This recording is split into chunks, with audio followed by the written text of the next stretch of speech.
All right, y'all fire away. You move from over here. A little bit, yeah. I'll ask you one. I know you've studied them before this year. Are they running Ellinger as much goal line, short yardage as they have in the past? I don't. I think they're gonna. It's been kind of as they needed to. Obviously, you saw against LSU, where that was a game they probably felt like they had to win to be competitive for the national championship race, and they were obviously running him then. So They put a lot on him, though. they do, but he's a good player. He's as advertised. So yeah, he does a great job. One thing we actually had a little chance to catch our breath, and I actually watched a couple of NFL games a little bit, and so you watch him, then you watch the NFL guys throwing those RPOs and stuff, and you could have been watching a guy playing for any of the NFL teams. So he's that good. So and the guys are throwing it too are probably like that too. So. Offensively, in terms of their receivers, Divinay has obviously put up big numbers. Do they have other? Well, options? they do. And the kid, and I was just my brain's on something else right now. But they got a guy I think they're expecting to come back that's been hurt. Yeah, Six has really been their go-to guy, and then 16's come in. So that spot's kind of been they're a little bit of their honey hole right there. That and the big tall kid over to the boundary, but that's not unlike a lot of what we call open teams. Open our terminology is an open set. They've got two backs, three wides. Number 2 and number 1 of the boundary are typically, and then the outside guy of the field's the guy that's 10-5, 10-4, whatever, faster 100 meters that's going to run the post. So that's who they are. Yeah, and a lot of the passes, are bubbles, screen variety stuff, off of play action or off the RPO action in the backfield. So there's a good number. I didn't count the number of screens that they've thrown, but there's a pretty good size cut up of that. Is your big concern when you try to go after Ellinger is not getting him down because he's bigger? Well, than a y'all lot of saw guys? what happened in Missouri, so watch that film. Guys at Troy have been texting me. They play Missouri this week, and I said, well, all you got to do is watch the film. And to me, it's the same type of guy. Maybe he can throw a little bit better. So we got our work cut out for us. So he's 235. It's similar. It's a real similar type of guy. So we got to play a lot better than we have. Still not at all satisfied with the performance at KU, which was the last game we've played. And we actually played really well until we gave up that post, which was almost gave me a Prilosec moment where we exploded. We had a post player, so play the post, and there's not much schematically, bless you, that you can do for that. You got a guy who's just got to do what he's supposed to do.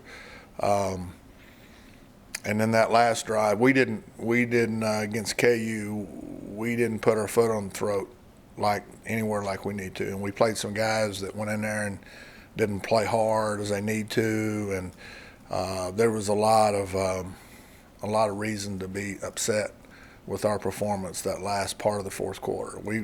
They were at under 200 yards going into that until that 75-yarder, and then we just kind of let everything go, and that's not who we want to be. So that's been addressed pretty hard. Vic, is that related, do you think, a little bit? Excuse me? Do you think that's a little bit related, like making the mistake on that long play and just trying not to make a mistake on the subsequent? No, I think it's trying to do somebody else's job. That is an epidemic here, and it's not here, but we were just watching some cut-ups before I came in here of other teams' guys wanting to go make every tackle instead of doing their job and keeping their angle. So it's an epidemic where everybody wants to make every play because then they can sit there and stand up in front of the camera and do all this stuff and parade and hit their chest and run out there and do gyrations. You know, we got to get back, and I wish we could not have gone there in the first place, but it's out of the bag. We need to do our job and be happy that we do our job, and if somebody else makes a tackle because we played cutback, then that's the right thing. And that's an ongoing, everyday, several times a day deal. And so we just got to keep coaching that for guys to understand their fits and guys do their job. The post player who was supposed to be in the post was trying to go get the dig, but he didn't see that the corner had the dig just fine because that's what it was supposed to do. So that just going back to that play. Everybody tries to do somebody else's job. There was other plays in that where we had guys not really playing their leverage because they were trying to go get a pick because they were eyeballing where the quarterback was looking. So that's an everyday challenge for us. It's been a challenge for several years, but it's really something that we address every day in practice. We got to do our job, and everybody else will do their job, and then we'll be fine. That's going to be really important this week because when you're playing guys as talented as the guys we're playing, if somebody comes in at a bad angle or has their head ducked or eyes closed, you know, we gave up a touchdown against KU when free safety didn't do his job. So, you know, it's just, you know, we got to do our jobs better. And each guy, if you get them better, then the whole team gets better. What does Bandera's count potentially give you with the Bandit? Not just this game, but moving forward. I think we don't know yet. So I mean, I wish I could answer that. We obviously don't know yet what he does best. I think he's got some football instincts. So, you know, sometimes it's important to have a guy that's just got some really good instincts that can fit. So guys, for example, if I'm fitting off a lineman, I just don't run up the lineman's tail end. I fit the gap. But, you know, too many times guys will just go run up that guy's butt, and then the gap's wide open. So I think he's got some good natural feel. I think he's got some pretty good vision. It's you know, he's going to be his first game in a long time. So we'll see. We'll see how he plays. I don't know, you know, reps and this and that. I don't think anybody really knows yet. We'll just kind of have to play that by ear. You have the two senior corners. How do you feel about the guys behind them? Well, I think we're trying to get these freshmen ready to play feverishly at a lot of positions on defense, and the only way they're going to get better is to play. I know Coach Brown's been specifically on me, you know, to play Ty Key more. Carey's played a good bit. You know, I know their rep count, but that's for me to know, and y'all can go dig that up. You know, those guys are coming along and they're progressing, and we got to continue to get them better. And that's the only way they're going to get better is to get experience. And sometimes when you have game experience, I think when you look in the dictionary about what experience is, it's making a mistake and learning from it. If that's the definition in the Webster's, you know, dictionary, I wouldn't be surprised. So, you know, that's what it is. So we have to learn from it, and hopefully we make those mistakes in practice and learn from it, and it's not in the game where it cost us a game or touchdowns like it did last week or 2 weeks ago. How much better is the Heike Bailey you have now than the one you inherited this spring? The what? Bailey, how much better is he than the cornerback you inherited this spring? And what? Well, I think Coach Adai has done a miraculous job with the corners. They're doing things way better than even back in two-a-days. We have progressed, you know, really well. Now there's an old saying about you pat someone on the butt and you don't know what you're gonna get in your hand. We want to continue to challenge these guys every day because we're not world beaters now, not yet. So that's what we're coaching them to be, and I think they're getting coached hard. They're getting coached with love, and we got a long, long, long way to go before we can sit there and say we've arrived. So Herman was asked yesterday about the crowd, and he mentioned specifically West Virginia being a difficult place. You've coached a long time. Can you use that as a defensive coach, the crowd noise and the electricity? well, How do yeah, you do it that? doesn't hurt now.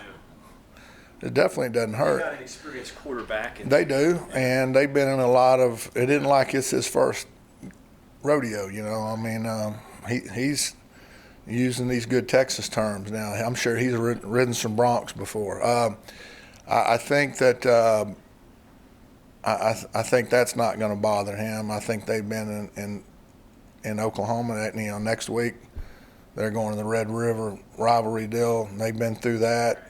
You don't get much louder than that. Take nothing away from our stadium fans. could it help your kids though? I think what it'll do for our guys will just, if they play, and I have to clean it up a little bit, if they play with a high motor and play as hard as we can, and we legally try to hit everything that moves, and we try to keep balls in front of us and not give up big plays, and then play our style of defense, which is attacking, which is stopping what they do best, which is getting a bunch of hats to the ball and then trying to create takeaways. If we'll do that, then that's the best we can do. And, we'll all be happy and we'll be fine. I mean, if we do the best we can do, then here's the deal. The best we can do is better than what we've shown. Truly believe our guys have not even gotten close to doing as good as they can do.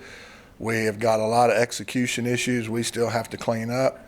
We're going to have to tackle this quarterback. We practice, Coach Leslie started practicing a different type of tackling stuff last week. So it's, we're going to do everything we can to be successful, trust me. If our guys will just keep buying in and do what they're supposed to do, we got a chance in any game. Where have you seen Vandarius maybe grow the most off the field? Well, he's still here, so that's a big positive. And I'm not saying that sarcastically or anything against him. He's had to be persistent and not give up. And I think it was Calvin Coolidge has got a saying about persistence. So I'm not fluent enough to where I can sit there and recite it, but as long as you show up to work every day and you ain't quit, then you ain't beat. So.